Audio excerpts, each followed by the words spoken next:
हे अख्खे मूग असतात ना, हे भिजायला टाकलेले होते. तर हे स्वच्छ धुवून यामध्ये 2-3 हिरव्या मिरच्या, लसूण टाकून हे बारीक करून घेतलं. आणि नंतर मग जिरी, मोहरी, कोथिंबीर, हळद टाकलेली आहे, चवीनुसार मीठ आणि त्याची बेसन. तर तव्यावर तेल टाकून घेतलेलं आहे.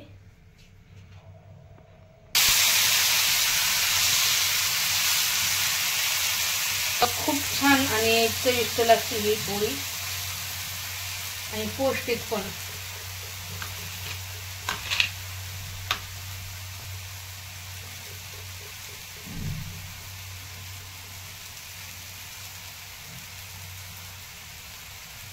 मेथीची भाजी बनवलेली आहे. तर छान अशी मेथीची भाजी केली, भाजलेली आहे. आता पलटी करून घेते आणि दुसऱ्या साईडने छान अशी भाजून घ्यायची. आणि लहान मुलांना आहे ना, लहान मुलांसाठी पण असं पौष्टिक अशी ही मुगाची ना थोडे थोडे मूग आले, कोंब आलेले आहे त्याला. आणि हे मी भाजीला ठेवलेले आहे मूग. तर हे घरचेच मूग आहेत.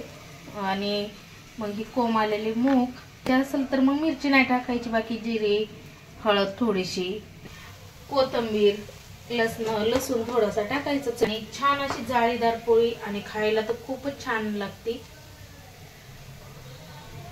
आणि कमी तेलात होतोय हा पदार्थ, खूप जास्त तेल पण नाही टाकावं लागत.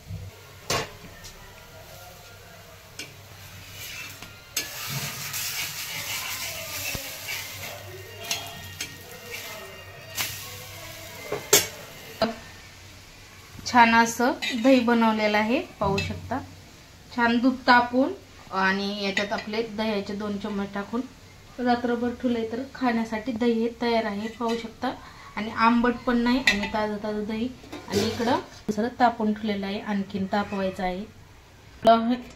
हे ताट पाहू शकता.